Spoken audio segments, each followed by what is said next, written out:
God is never late. God doesn't come before time. He comes just in time. Suddenly, you discover that your staying was doing something that you didn't even notice to you.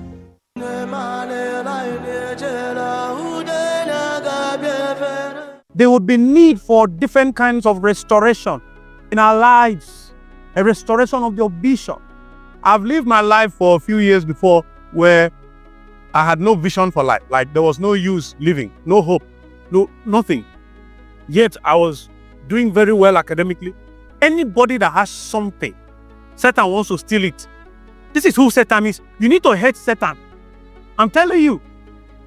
Stop being offended at God. You don't even understand much of how the things of God work. Stop being offended at God. Why am I not like this? Why? Stop it. Satan is a real enemy. Satan is the one you call to order. To take off your hand from my life, from my husband, from my wife, from my children. Take off your hand from my business. Take off your hand. You, Satan, you have been caught. Satan will do everything possible for you not to know that he's the one behind what you're going through. He will do everything possible for you not to know. Point you at this one, blame that, blame. Never himself. God, knowing that this is how Satan operates, he put in place a system of restoration. Maybe you have not lost something before in life. I have. And then you recover it. There was a time my prophetic visions were not sharp. I started to inquire, why is it like that? God told me, when you put together all the things you watch in a month, Satan would use those things to steal your prophetic navigation system. Attack Satan. Satan is the cause. But while you're attacking Satan, you will edit the things to watch. Because Satan will use a legal right. Say, God, you see that this guy, I have every right to steal this other level of the prophetic gift. I have every right. Because the things he is looking at predominantly would hinder him from having access to those dimensions. So it is the same thing like me stealing it. While you are there, don't know what they do me. The prayer while they pray, God, help my prayer life. God, this it's not that you are really sincere, but you are concerned because, this is a reality, but you are not really willing to settle down and fight. There was a time I couldn't counsel people properly. There were issues that were too big for me. I used to wonder, how? Why? And the Lord started teaching me the secret to deep counsel, understanding, deep understanding of mysteries is called the staying power.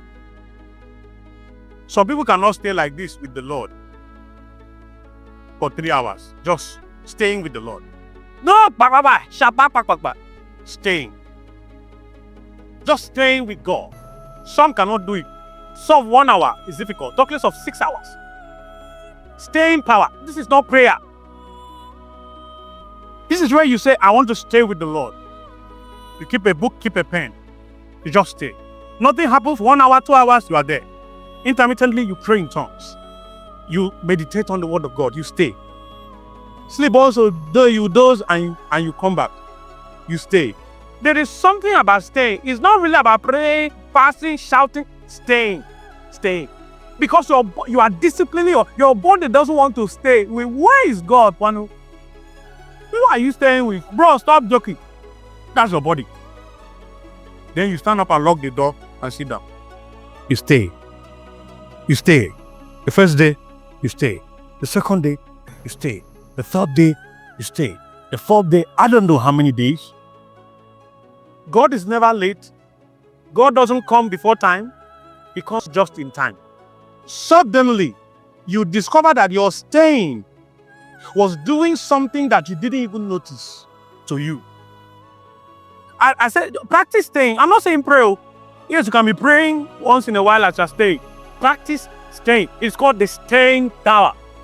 Do you know that if you practice staying, maybe on a Saturday you are free and you wake up by 4 a.m. to stay till 10. You say, I start walking, cleaning the house, let it be 10 o'clock. I want to spend 6 hours staying before. It's not prayer, shouting, and fasting. If you can stay and learn how to stay before Him. Learn how to stay. Fix your mind on the things of God. Fix your mind on the voice of God. Fix your mind on the realm of the Spirit, under God. You stay. You stay. You will be more effective than someone who prays and fasts with the wrong motive. Because it's a discipline. You are subjecting yourself to the discipline of the Holy Ghost. You are subjecting your body. Your body is so much information. Everything is flying. He wants to do this, wants to do that. Let me tell you one secret. If you are trying to pray and stay before the Lord, and suddenly you remember that there's somebody you are owing this. Suddenly you remember there's something you need to write down somewhere. Suddenly you remember there's somebody you're supposed to call yesterday I've met. This is what is happening. The Holy Spirit is the one reminding you of the things you need to do after now. Write them down. Don't do them yet. Satan will come in and say, do it now that you remember. Meanwhile, it was the Holy Ghost who initially wants you to remember the things you need to do for the day. You write it down. Satan will jump in and say, do it now. In doing it now, you have distracted yourself. This is a major secret. If you want something to be restored in your life, something is missing, your vision, your fire, whatever, your health, your wealth, your mental acuity, spiritual ability, there are 4 forces that provoke restoration. The first one is the ministry of the spirit of supplication. When Jesus prayed for us that we may be one like He and the Father are one, John 17, when He started saying, Father, glorify me with the glory which I had in you before the world began. I pray for these ones that none of them will be lost. I am not praying for the son of perdition, because it has happened to him according as it was prophesied. But I pray for these ones that You will keep them from the evil one. This was supplication.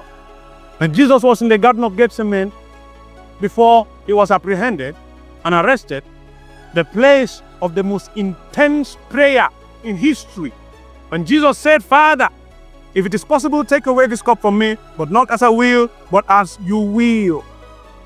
The Bible says, being in an agony, He prayed the more earnestly until His sweat was dropping like blood. Have you seen that kind of prayer? Deep prayer, heartfelt prayer, continued prayer. For a change, it is called supplication. Supplication. And do you know what? The spirit of supplication had been released alongside all the graces of God. When Jesus died and rose from the dead, the spirit of supplication was released. And that's the reason you could see that the church went together in the house of Mary and prayed when Peter was arrested by Herod. They prayed continuously. They were doing supplication until an angel came from heaven. That's Acts chapter 12. The angel of God came from heaven, went into the prison cell and struck Peter. The chains were loosed, took Peter by the hand, told him to wear his sandal. The gate opened on his accord, and Peter was taken to the city, and the angel went back to heaven. I say, the ministry of the spirit of supplication is one of the forces that provoke undeniable restoration. You cannot subtract the spirit of supplication from a restoration process. You can't. And I will pour on the house of David and on the inhabitants of Jerusalem the spirit of grace and what? Sometimes we call it the spirit of prayer. Traveling in the spirit of prayer. When your prayer is so heartfelt to the point that you discover that it is as if you are wearing a garment. It is as if somebody else is the one praying through you. Supplication. Oh, my people perish for lack of knowledge. So imagine the kind of changes you would have effected in life, in your life and in the life of people around you, if you could master, submit to the spirit of supplication. A Christian life should be rooted in the ministry of prayer, supplication.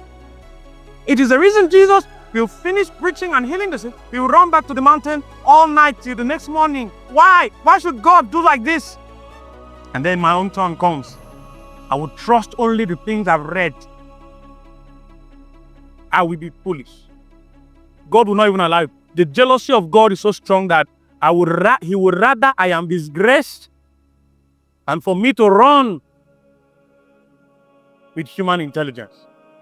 Supplication. I don't need a prophet to tell me. There's no other way. Jesus started with prayer, continued with prayer, ended with prayer. Prayer is 85% of your Christian devotion. Say after me, prayer is 85% of my Christian devotion, of my Christian life.